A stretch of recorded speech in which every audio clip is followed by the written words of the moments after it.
Howdy everybody, and welcome back to another episode of Malenia's Arsenal, the series where we find Malenia with every weapon in NG7. This time we are going to be using the Crystal Sword. It is an int strength weapon, sort of, maybe? I don't know, it's typically people call it bad. But before we get into that, let me just ask you guys, please, if you do enjoy the content, leave a like, subscribe if you want to see more, and leave a comment if you want to help choose what comes next. Anyway, let's read this real quick. Sword fashioned from pure crystal, a deed impossible for a human. And wreathed with powerful magic, its attack scales with intelligence. The inscrutable crystallians have but one clear purpose, to safeguard their crystals unto the end. One theory posits that they yearn for the return of their creator, who will carve for them new brethren. Ooh, that'd be cool if we got some of that DLC in the DLC. Uh, I went I went 80, 59 dex and 15 int. You just go base int, so you get a nice split damage boost while still having like 600 base damage. Which is pretty good, I think, or 500 base damage, I guess, right? 259 plus 241, yeah, that's literally 500. So let's go ahead and try it out. It is a straight sword, so it does have the straight sword moveset, which is ever so coveted. Damage is pretty good. I am running the Rotten Wing Sword Insignia, along with the Ritual Sword Talisman, and Turtle Charm, Green Turtle Talisman, there we go.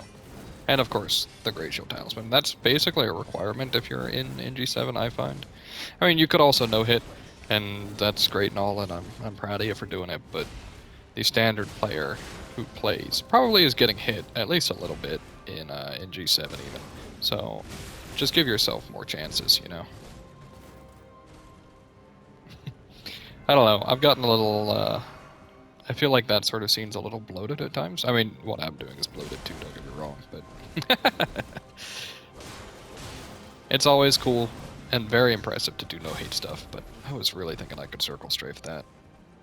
I think there's a way you can. I just did it poorly.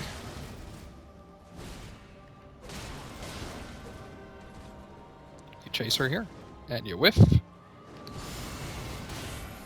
Devour the Indomitable has been a game-changing weapon art for me, against Malenia at least.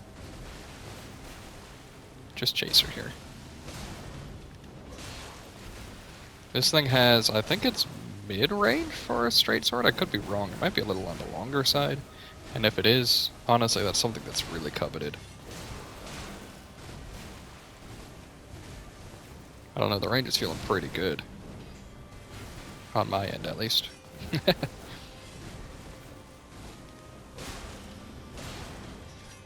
No, you don't.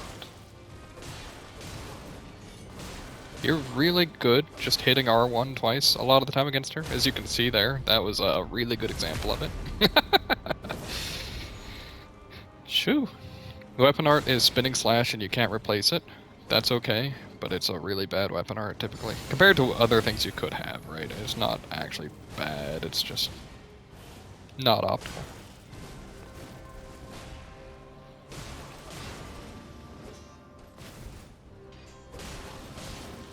I've got to say this thing is performing quite well. And then once we hit phase 2, you get the full benefit of straight swords against this fight. And that's basically controlling her phase 2. 90% of that phase 2 you'll have under your options, at least, in terms of if you push pressure. Just because she does so poorly with actually handling rapid attacks in phase 2. Just because she has her one counterattack, her kick, it ends up doing a lot against her.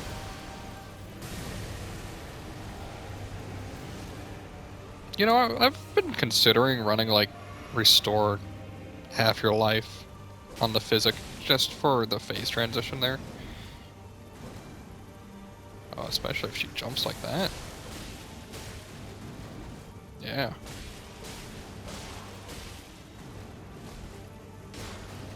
Whoops. Well, we got hit, but that's okay. Just don't get grabbed there, yeah.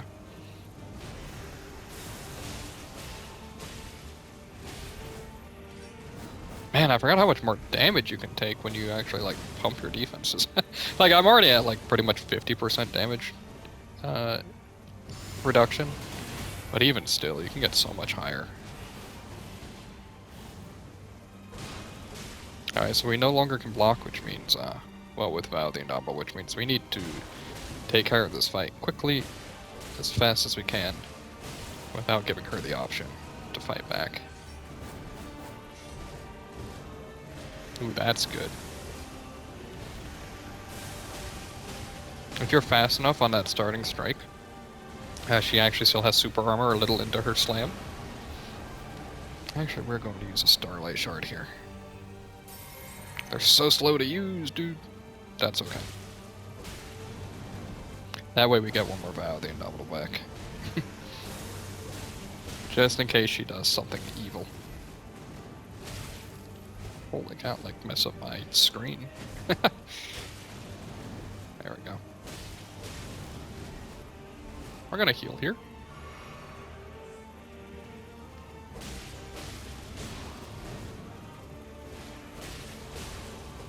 Yeah. I would have died there otherwise. Probably. Oh, this sucks. Oh, this really sucks. Oh! Just spam it. I don't know how to dodge this either, by the way, if you didn't know. Dude, she just did like the 3 worst moves back to back. She is not being nice.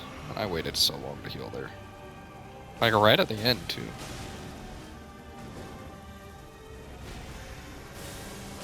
That was just mean of her.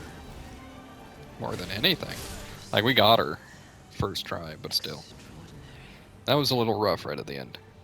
The mark of a true lord. Good work, though. She's not so bad, especially with the straight sword. I said you got to control her phase 2, and for up until the end, I pretty much was. But that last little section, that kind of shows what she can do if you're not controlling her. She went Waterfowl into Attack of the Clones into Nuke, back to back to back, and it's like, you don't really have a strong answer there. I spammed Vow of the Indomitable. The only reason I lived that fight was because I decided to use a Starlight Shard, which was just spur of the moment. I would normally not consider doing that, but I mean, hey, in a clutch, items saved the day.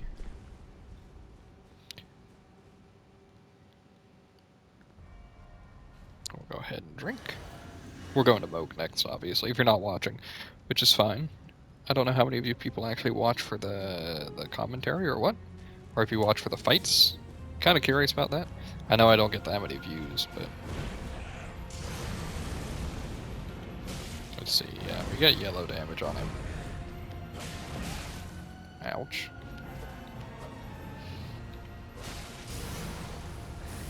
I need to, if I remember after this fight,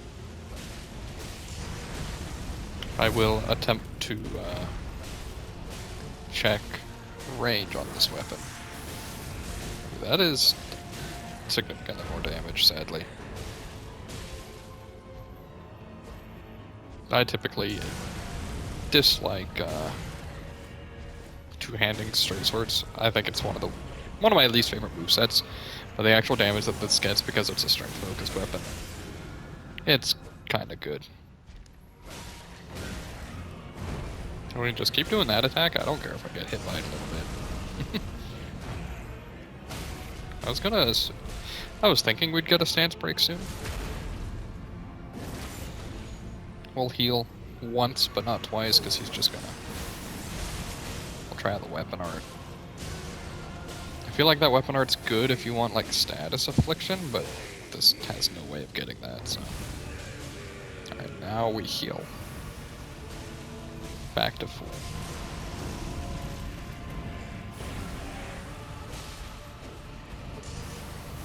Only one of those hit, that's sad. Why did I think he was doing the other one that he never does there? I actually think he can't do the other one there. That's okay. I think, personally, for Moog in Phase 2 at least, I would probably swap to the Godskin Swaddling Cloth over the Ritual Sword or over the, ooh, what is it even called? The Rotten Sword Talisman. Which I can't remember the name of. The one that gives you bonus combo damage. Rotten Winged Sword.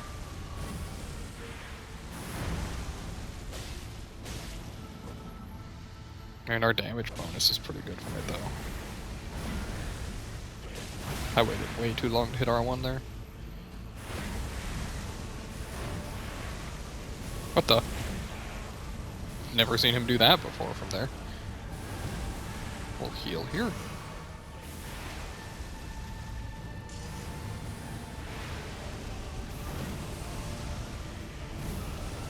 I was way too close, now he's gonna do that, yep.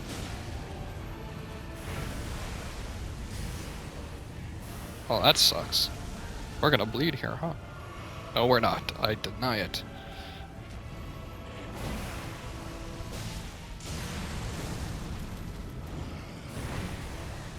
That was a little close. We wouldn't have died if we bled there, but it would have made things less fun. That's for sure.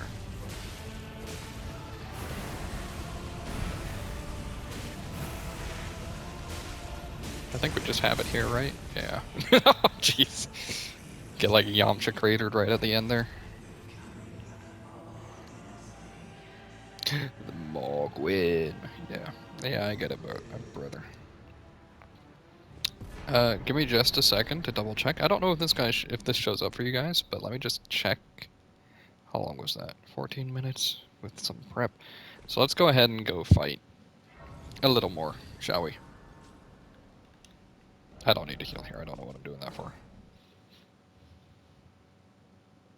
We'll go see how Gideon and the rest of them handle. We'll give one attempt across all 3 bosses. Overall, I assume I will at least beat Gideon.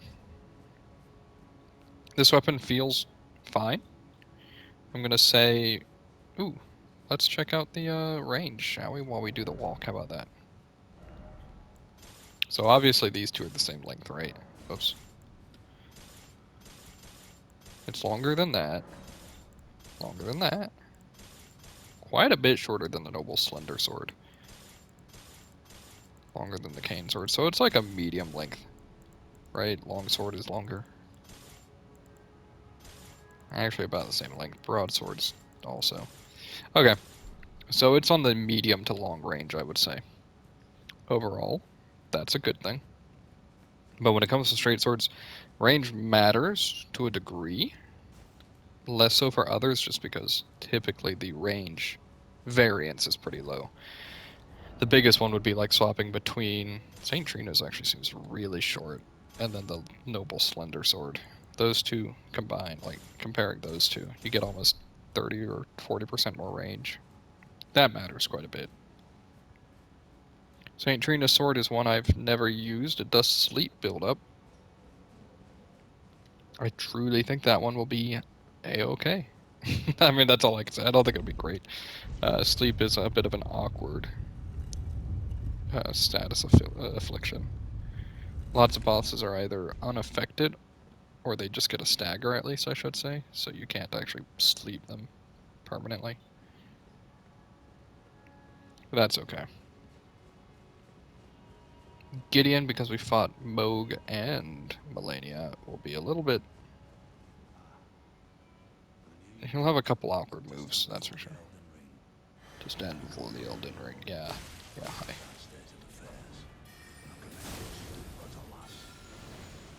I could just die here. Kinda can't stand this fight. Oh my goodness. I love the input reading he does, you know. Who doesn't? Alright, just let him cast that, yeah. If you didn't know, his spells differ based on who you fought. But one really interesting one is that one right there. He doesn't actually unlock unless you beat Renala. Dude, chill for like 2 seconds.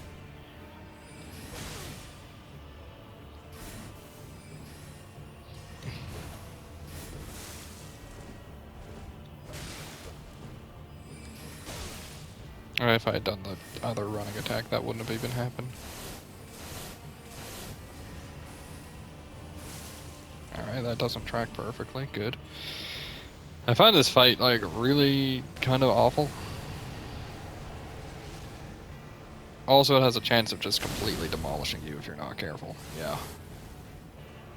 Oh, good, he gets healed a fool.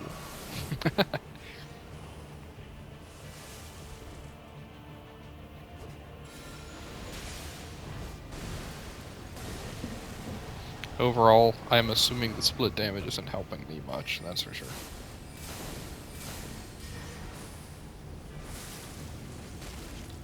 Oh, it staggered me too. Yep, alright. Well, there we go. That was our one attempt. We didn't get a good jump on Gideon from the start, and he kind of controls the fight at that point, right? A few things. If you really want to make him as easy as possible, you just... You don't fight Renala, which is really awkward, I know. You don't fight Moog. Really, fighting Malenia doesn't change his fight that much. He might rot you, but only if you're really not being cautious. But honestly, just not fighting Renala gets rid of his two of his most dangerous attacks. He doesn't have access to the quick crystal spear, the soul spear effect, or the big laser, which big laser can be nice. But anyway, that's where we're going to call it. We died to Gideon, of all things. That's kind of to be expected, I find, with a straight sword. Not to die to Gideon, but to not do as well as some of these medium-sized weapons. Just because they have a better swing speed that he doesn't roll as well against. Anyway, thank you for watching. If you liked the video, leave a like, and I'll see you guys next time. Bye.